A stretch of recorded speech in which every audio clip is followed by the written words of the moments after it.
How y'all doing? So let me begin here by introducing a young man who just doesn't get enough recognition for his accomplishments. This young man right here before me is a four-time welterweight and light welterweight amateur boxing champion, Braulio Morelos. Ladies and gentlemen, give him a hand.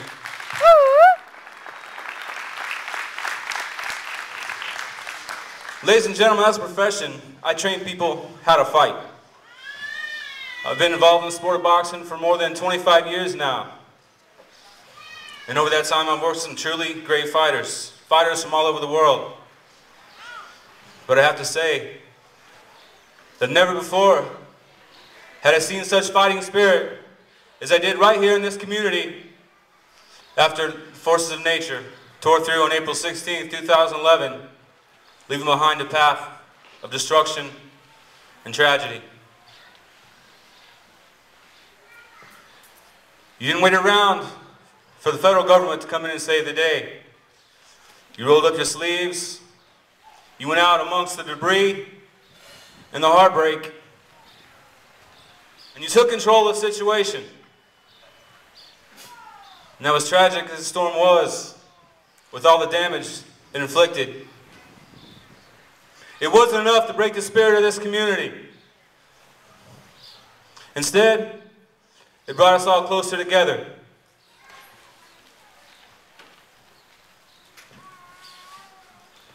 And we continue to push forward day by day. And we continue to grow stronger,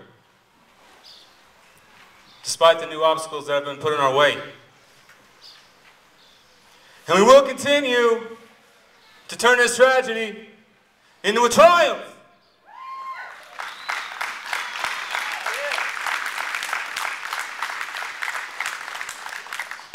So, ladies and gentlemen, today as a representative of Rockies Boxing, I'm proud to present to you, the people, the community, Lee County, the city of Sanford, North Carolina, this award for perseverance in 2011.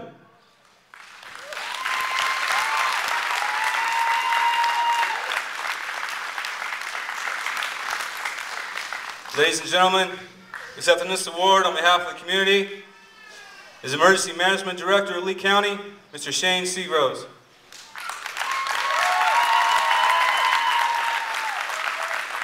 Now folks,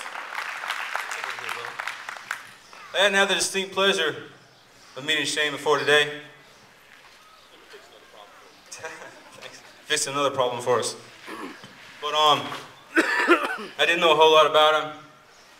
One thing I did know is that he's one of the most highly regarded individuals in Lee County.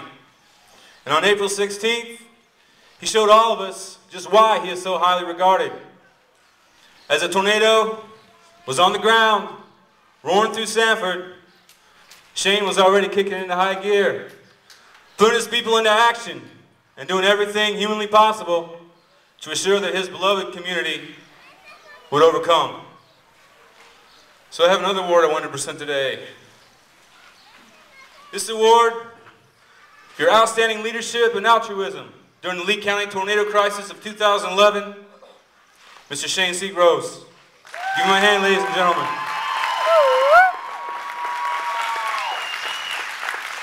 I would just like to say thank you for this, but even more than that, I'm just one person. We have a great staff, and one of the things I've always believed in, if you fail to prepare, you better be prepared to fail. And I have to say that our county, city and county both, have always been very dedicated to training, very dedicated to the community. I've been doing this for 20, 25 years now in this county, and one of the things I've always been proud about North Carolina is they always step up, and I'm even prouder about our county. I've been on deployments both in the state and out of the state, and I've never once in North Carolina or in Lee County seen somebody stand out there with their hand out saying, "What can you do for me?" It's always people standing out there, "What can I do for you?" And that's what makes this success. That's what pulls our community together, and that's what made this event successful, if you can call it successful. There's always been one other thing I've always believed in, and that was divine intervention, and people are put in places for reasons. granted, we had 2 fatalities in Rhode County, and you know, for those families, we need to keep them in our prayers, keep those in our hearts. But people are put in places for a reason, and I'm going to give you 2 examples. And I could stand up here all day long for the rest of the day and tell you about the stories that we've heard across the county in the last 3 weeks. But I'll start with the first group that actually saw this storm coming. Why would a group from Salisbury, Maryland be here practicing extrication, training in North Carolina, training in Lee County at that, to better help their community? They were at the training center and actually witnessed this tornado go across. They felt the need to go help. They jumped in their fire truck that they had driven from Salisbury, Maryland, and went straight to Lowe's. And you think about that, what's the odds of that happening? For those of you that were involved directly in the storm, you know that as people tried to get to places to help people, we couldn't get there. Our mobile command post was actually in Broadway. It took 3.5 hours to get it to Lemon Springs in our small county.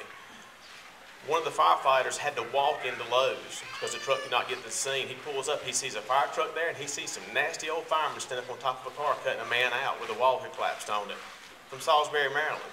If that's not an example of divine intervention, there never has been an example. And I'll go back to Chief Robbie Stone from Tramway Fire Department. He gave us advance warning that this storm was fixing to touch down, it was fixing to start doing damage. So, you know, we were able to hear that on the radio, and it got us moving. And as I got out there, I was probably on the scene out there probably in less than 10 minutes after it passed through St. Andrews. But you know, one of the things, I said a little prayer out there on the side of the road, and I asked for 2 things. Put us in the places we need to be and keep us out of harm's way. And even though we had the 2 fatalities and we had some injuries, no one else was injured or killed, both for the responders or for the people in our county from the point after the storm passed. And I think that's something that's amazing in itself. And then if you go back to Lowe's, you think about Lowe's and Walmart, that's our focal point in this county on a Saturday afternoon at 3 o'clock.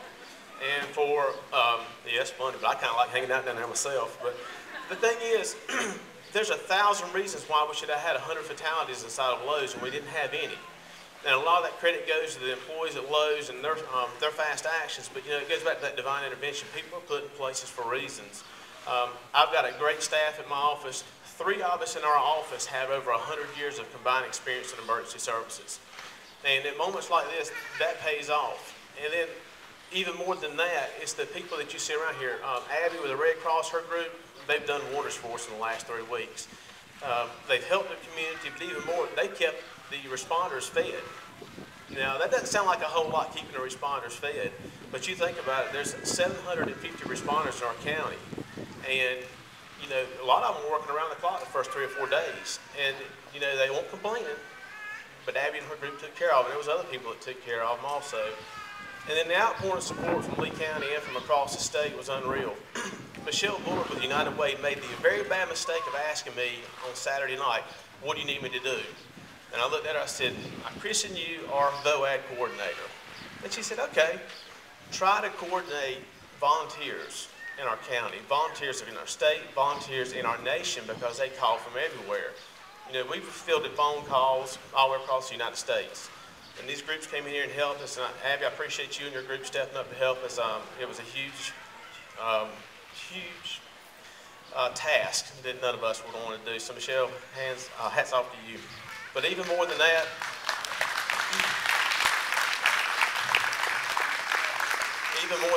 thanks to all the responders and all the people in our county. It's not just the responders.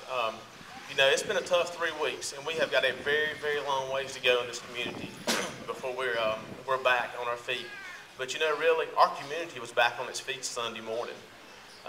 You have people out there helping. You have people out there trying to, you know, get their life back on track, and we've done everything we could to try to make that successful and try to help them through it. Bill Rogers in our office, Nancy Broney, Roger Milliken, Michael Tatum, couldn't have done it without y'all. Like I said, we're just one group. We're there to help coordinate and to help manage these groups, and they did an excellent job. And Lee County definitely has something to be proud of with these groups. And then to Dusty Phillips. Dusty and I go way back, way, way back. And when Dusty called me and started telling me about this event today, I kind of laughed at Dusty, because I think Dusty was just about to vapor lock on the phone because he's worried about this event. Dusty, great job. Great job. But thanks for this presentation. Thank you for everything that y'all have done for us over the last 3 weeks, the phone calls, the text messages. the little emails that people dropped. It's meant a lot to us, and we still have a long ways to go, but I'm sure that Lee County will get through this and we'll come out on top. Thank you. Let's give it up, y'all.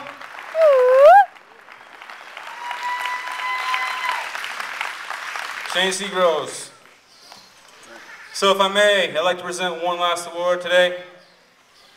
You know, there's one certain individual who, before and after April 16, 2011, he's constantly amazed us all with his goodwill and his public spirit.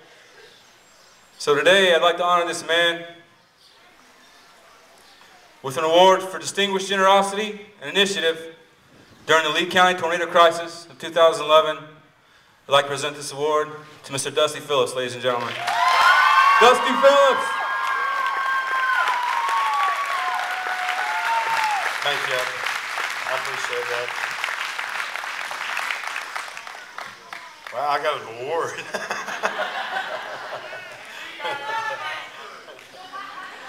Is it French? It says fragile.